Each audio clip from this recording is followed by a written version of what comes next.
So I thought I'd do something different today, and I'm gonna be playing on my main Minecraft world, which I've had for a few years. That's my cat. And I thought we'd read some Reddit stories together while we play.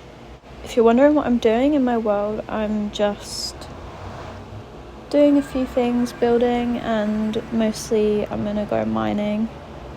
I was looking for axolotls, but I just can't find them anywhere. And I don't know why. There used to be so many, and I've gone back to the same place I found my last one, and they're all gone. So if anyone has any advice how to find more axolotls, I'd appreciate it. But anyways, let's go on with the stories, and I will read the first one. Last night, my wife's boss from her brand new job invited us over for dinner. On the drive over, my wife reiterated many times to me just how important it was to make a good impression. I scoffed and arrogantly informed my silly wife that I always make good impressions. My wife's boss is a single lady in her 50s, so it was just the three of us. We chit-chatted over drinks and salads and seemed to really be hitting it off. She laughed at my well-timed, perfectly appropriate jokes, and my wife seemed pleased. Soon she brought out the main course, a nice big juicy steak for each of us. As I began to cut into my steak, I was discouraged to discover how undercooked the steak was. Now, I've had my fair share of rare steak. I prefer medium, but I can handle rare. This was several minutes on a hot grill short of rare.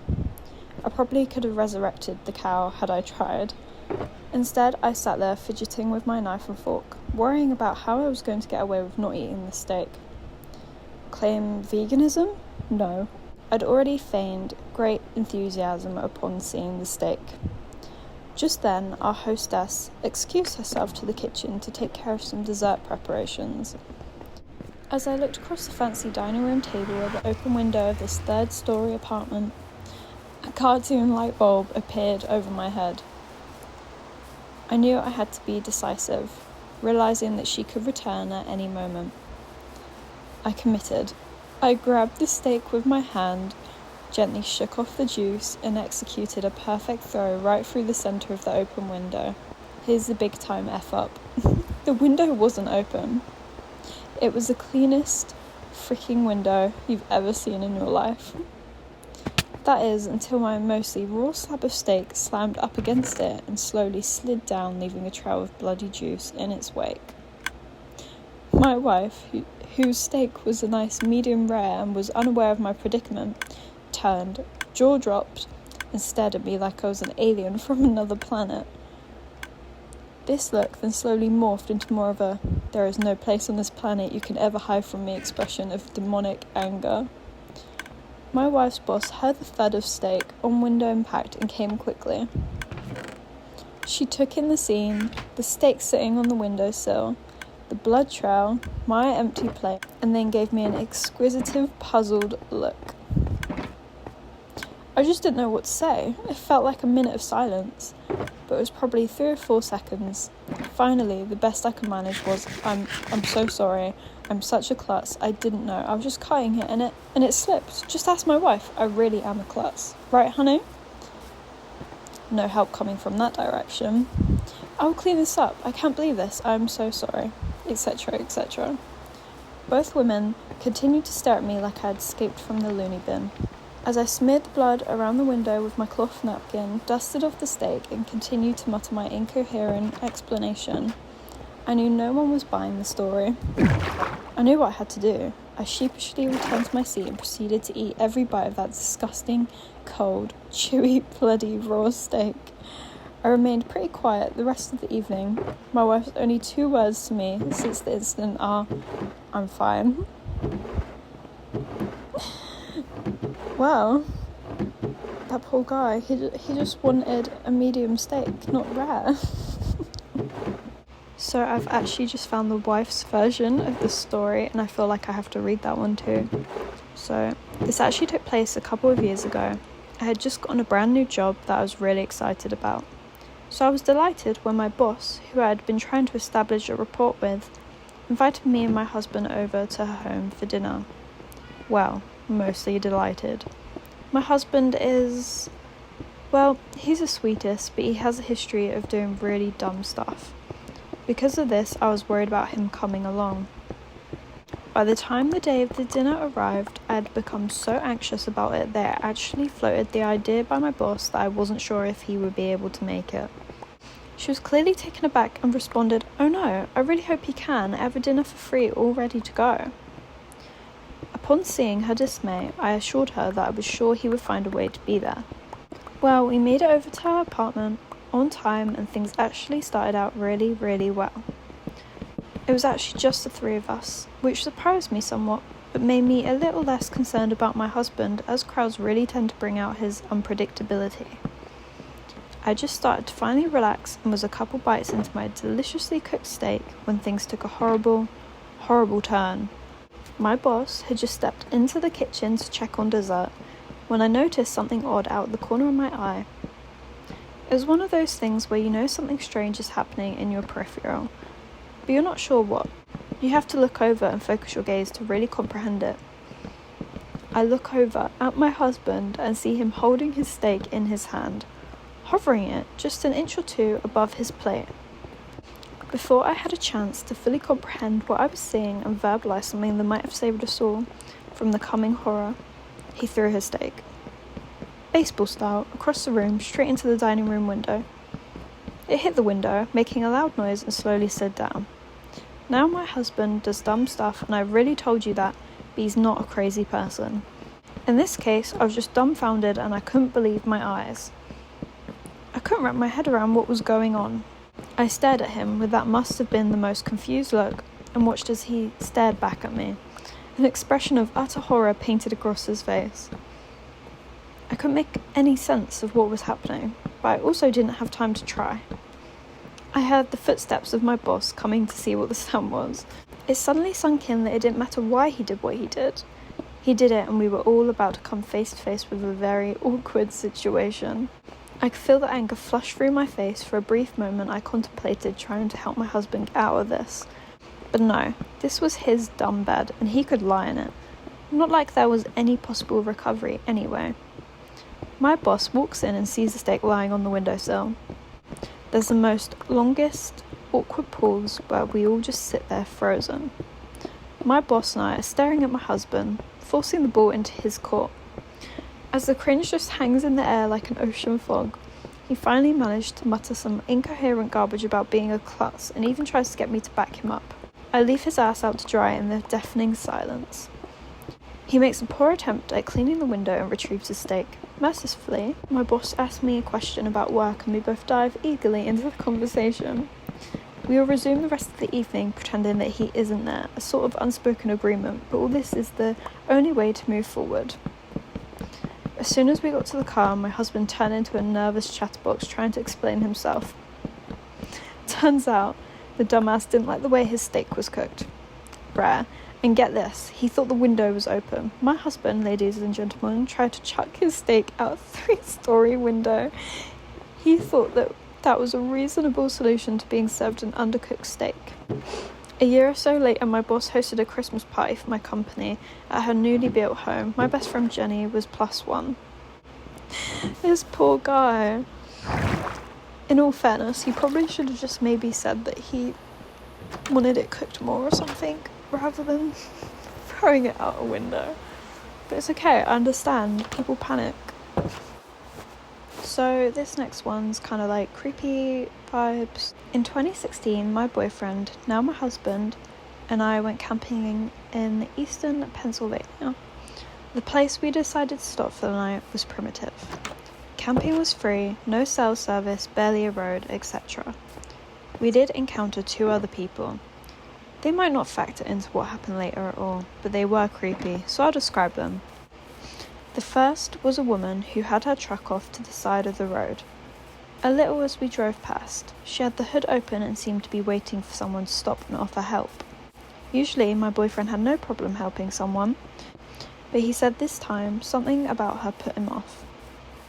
She didn't really seem like she needed help, and usually people who need help look at you hopefully as you approach. She looked like she just expected we would stop. That's what my boyfriend said anyway. I hadn't really noticed anything that strange about her. The next person came when we had chosen the spot and we were setting up a fire for hot dogs. I hadn't noticed people drive by a few times, but my boyfriend pointed out each time was the same car, and the man in the car watched us each time he passed. My boyfriend was a little uneasy about this, but we had driven around for a while before finding a place we liked. It had been raining and everything was muddy. We wanted the driest site possible. He could have been doing the same thing. We briefly thought about moving, but the road was muddy too. If he wanted to find us, all he had to do was follow the tracks. There were some other tracks, but not many. He'd only have to backtrack a little to locate us again. He didn't come by another time, so we stayed and spent the several remaining hours before dark goofing off. No one else drove by. Whether or not those two had anything to do with our experience, the real fear came later. We had gone to sleep in our tent, and sometime around 3 a.m. we were woken by this very loud noise. I can't describe it very well, or even remember exactly what it sounded like, but my boyfriend said it reminded him of a chain gun revving up. It was also similar to how it would sound if someone recorded a shovel being dragged over gravel and played it over a loudspeaker. He jumped up and looked out the window, but we couldn't really see anything. The sound repeated itself another few times. I was too scared to speak, so my boyfriend whispered that it was probably miles off and I should go back to sleep. I didn't question this, as I figured loud noises could be easily heard miles off. After we left, he told me it sounded like it had actually been coming from just down the road, but he didn't want to freak me out. Looking back, I probably should have wondered why he would bother to whisper if apparently the sound was far off. I was still terrified. Every little thing I heard outside sounded like someone was walking around the tent. We laid there for a little while longer, and finally my boyfriend told me to get dressed because we were leaving. I got alarmed by this, and even more alarmed when he unwrapped the machete we had bought just for this trip from its plastic before opening the tent. We quickly packed up and loaded the car. I looked around for footprints that weren't our own, but despite the moon providing plenty of light, I couldn't really see. I did point out something my boyfriend hadn't noticed though before we got into the car. There was a beer can by our dead fire that hasn't been there before. We didn't even bring beer. While we were driving away, my boyfriend explained that he was nervous someone might have been trying to lure us out, so he didn't think it was a good idea to run from the tent right away. He also half expected us to find our gas tank had been siphoned out, but that wouldn't have stopped us because we had a hybrid car. We joked that this would make a funny hybrid commercial, number of brutal murders avoided by driving a hybrid too. We only joked because we were about shitting ourselves from fear and adrenaline, even then. The rest of our trip we only stayed in well-populated campsites or got a hotel. That's kind of creepy. Like, literally anything could have happened kind of thing, you know? It's good that the boyfriend was kind of smart in that situation and thought it through, but it's good that they were safe and nothing happened. Okay, so we will move on to the next one now. Recently, I travelled to Denver, Colorado with my wife and my wife's parents. As a resident of a non-legalized state and as someone who is too much of a coward to regularly buy illegal drugs, the thing I was looking forward to the most was the chance to buy fancy legal weed. What could possibly go wrong? So the first thing I do upon arriving, and after successfully ditching the in-laws, is drag my wife to a nearby dispensary for a shopping spree. And oh my god, it was just like in my dreams. Tons of different options and neat little sample jars and a team of helpful stoners walking me through the various strains. Are you looking for a more mellow high, or do you want something that gives you a bit more pep and energy? Or are you just hoping for something light to take the stress off? Yes, yes, and yes, I reply eagerly like a fat kid in a candy store, and request an 1/8 ounce for about 7 different options. In hindsight, if I learned anything from this experience is that my math and science teachers were never taught me basic information like, what is an ounce? Or how much weed can a person consume in a single weekend? Sure, I can tell you when 2 speeding trains leaving separate stations will collide, or recite Avogadro's number. Is that how you pronounce it? Avogadro's number? I don't know. But it turns out that none of that information is particularly relevant to getting high in a responsible and efficient manner. And it was at this dispensary that I also learned that you can actually smoke in public places, including the hotel that my wife and I were staying at. As a result, before leaving, I begged my wife to buy some edibles that I could munch on until we found a place to properly get lit. After expressing shock as to the absurd volume of drugs that we were buying, unlike me, she is the product of private school and understands the imperial measurement system. She relents, and we walk out of the store with what felt like a dump truck of weed, plus a small package of seemingly innocuous ginger snap cookies. When we finally got back to the hotel room, I tear those bad boys open, only to find about a dozen tiny cookies roughly the size of a quarter. What the hell, Denver? Seeing the skepticism and hunger in my eyes, my wife warns me that I should go easy and I look at the back of the package first before trying one. Dose size, half cookie, I read silently as I start micro bites from the edge, like a giant chinchilla gnawing on a sunflower seed. But what kind of savage only eats half a cookie? So a second later, I covertly pop the remainder into my mouth. And then I quickly stuff another 2 cookies in my mouth for good measure. We may not have legal weed back home, but I routinely devour an entire package of Milanos in one sitting without breaking a sweat. Your move, tiny ginger snaps. About 30 minutes later, we were in the backseat of her parents' rental car on the way to dinner. And that's when things start to go tits up. My stomach growls, loudly and angrily. My wife looks at me with exquisite eyes that seem to say, diarrhea? But I merely clutch my tummy and mumble something about altitude sickness. You didn't eat your whole cookie, did you? She asks, 10% in genuine concern and 90% in seething irritation. Of course not, I respond, avoiding eye contact for the remainder of the car ride. A few minutes later, we are climbing out of her parents' rental car and heading into some trendy farm-to-table restaurant. I don't remember how I made it to my seat, and I don't remember even looking at the menu, but I do remember the concerned look at the waiter's face as he asked me if I was doing alright. Keep it together, man, I say to myself, but my wife's sudden groan suggests that I may have also said that to the waiter.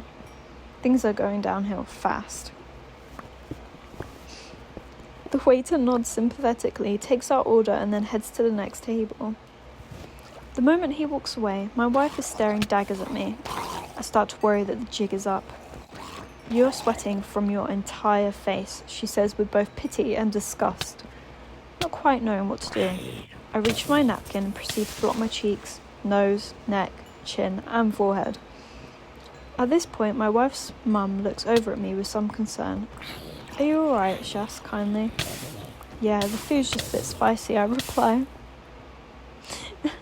Far too quick to realise that we have had literally just ordered and there is nothing on the table except for a basket of dinner rolls. My wife kicks me under the table to grab my attention. Bathroom now, she hisses. Get it together. I reluctantly get up from the table and head for the toilet. After splashing several handfuls of water on my face, I approach a urinal and start to pee. Now, one of the more disconcerting effects of those tiny ginger snap monsters is the feeling that time has become untethered from reality.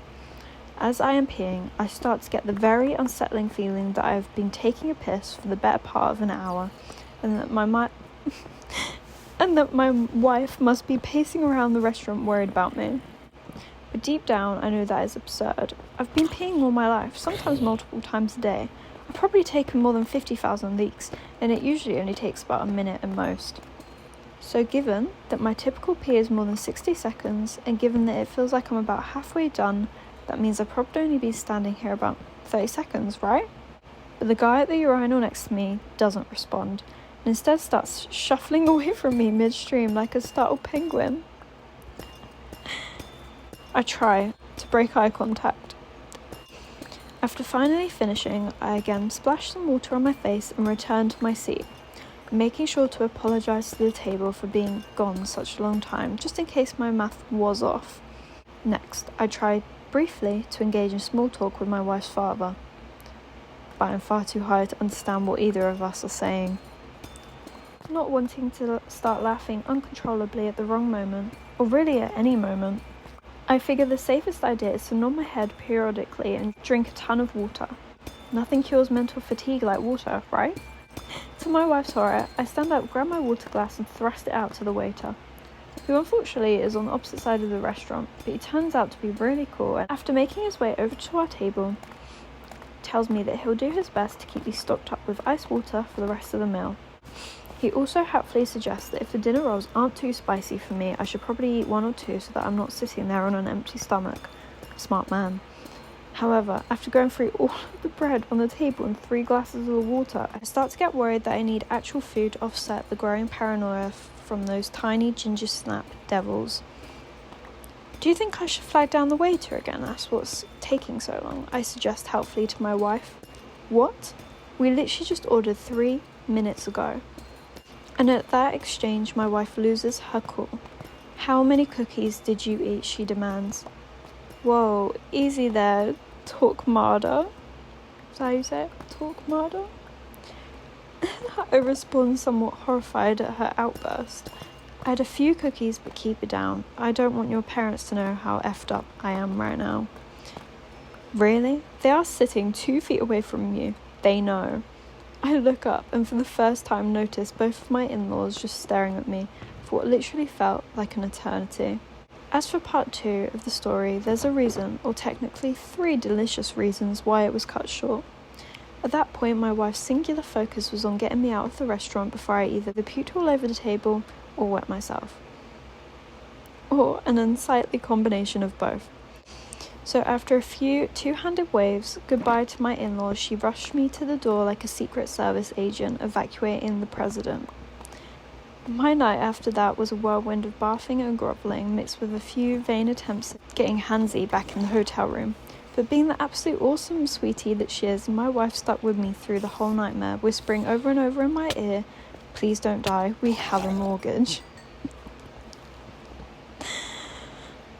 Oh, that's so funny. That is a great story.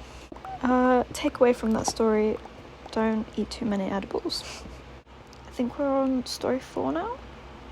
So, I've been lying to my wife for 13 years. My wife hates orange and lime flavoured candies. I love them, will love the orange like the lime. So she passes on the orange Starburst to me. She passes the orange and green Skittles to me. She passes the orange and green gummy bears to me. This has been happening for 13 years. What she doesn't know is that the green Haribo gummy bears are actually strawberry. Shortly after we married, for one reason or another, I looked at the back of the Haribo gummy bears package and discovered this. So I haven't said anything for 13 years. Every time we eat gummy bears, she gives me the orange and green, strawberry. I've never said a word. I've enjoyed eating my little lies. Until last night. We had some gummy bears and she opened them and she started to hand me the orange and green ones. But after a few minutes, I saw her looking at the back of the bag. Then I saw her eyes get real big. She turned to me and asked if I've known the green bears were strawberry. She always thought they were lime. I was honest and nodded my head yes. The look of betrayal was unreal. She asked how long I've known and I was honest. I told her as long as we'd been married. She quit giving me the gummy bears she didn't like. She was even eating the orange ones out of spite. I don't think I'll get any more gummy bear discards after this. Time to buy my own. He should have just told her when he found out. That's so funny. Story number 5. Let me tell you that I have made a bad mistake this evening. My girlfriend, who let me tell you is my only second girlfriend of all time, said I am invited to dinner with her and her parents. I was very aghast, nervous and bashful to be invited to such a situation, but I knew it must be done. I met them nicely, I should tell you, and it started off in a good way. The idea slapped my mind that I should do a comic bit, to make a good impression and become known to them as a person who is amusing. When I saw the baked potatoes were served, I got the idea that it would be very good if I pretended I did not know what potatoes was. That would be funny. Well, let me tell you. Backfired on my face. I'll tell you how.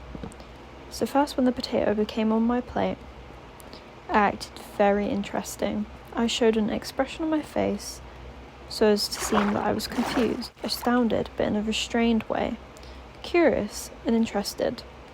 They did notice and seemed confused, but did not remark, so I asked, "This looks very interesting, what is this?" They stared at me, and the mother said, "It's a baked potato." And I was saying, "Oh, interesting, a baked, what is it again?" And she was like, "A potato." And I was like, a potato? Oh, interesting, never heard of a potato, it looks pretty good. And then they didn't see I was clowning, but thought I really did not know what is a potato. So I knew I would be very ashamed, humiliated, depressed and disgusted if I admitted to making a bad joke. So what I did was to act as if it was not a joke, but I committed to the act of pretending I didn't know what a potato is. They asked me, very incredulous, did I really not know what a potato is? That I never heard of a potato?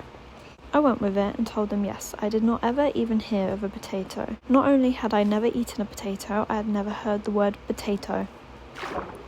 This went on for a bit and my girlfriend was acting very confused and embarrassed by my effed up antics. And then, the more insistent I was about not knowing what a potato was, when the parents started thinking I did know what a potato was. Well, let me tell you, I had to commit 100%. When I would not admit to knowing what a potato was, the father especially began to get annoyed. At one point, he said something like, enough is enough. You're effing with us, admit it. And I said, sir, before today I never heard of a potato. I still don't know what a potato is, other than some kind of food. I don't know what to tell you. Well, let me tell you, he got very annoyed. I decided to take a bite of the potato, and when I did, I made a high-pitched noise and said, it tastes very strange. That is when the father started yelling at me and the mother kept saying, what are you doing? My girlfriend went to some other room. Finally, the father said I should get the F out of his house, and I said it was irrational to treat me like this just because I had never heard of a potato before. Well, let me tell you, he didn't take that kindly. Now in text messages, I have been telling my girlfriend I really don't know what a potato is. The only way I can ever get out of this is for them to buy that I don't know what a potato is. I wish I never started it, but I can't go back. I think she'll break up with me anyway. Well, I'm gonna leave it here after that story, and if you're still here, I really hope you enjoyed the video. I've seen some people doing these kind of videos on YouTube and really thought it would be fun to try. So I hope you enjoyed it and see you soon.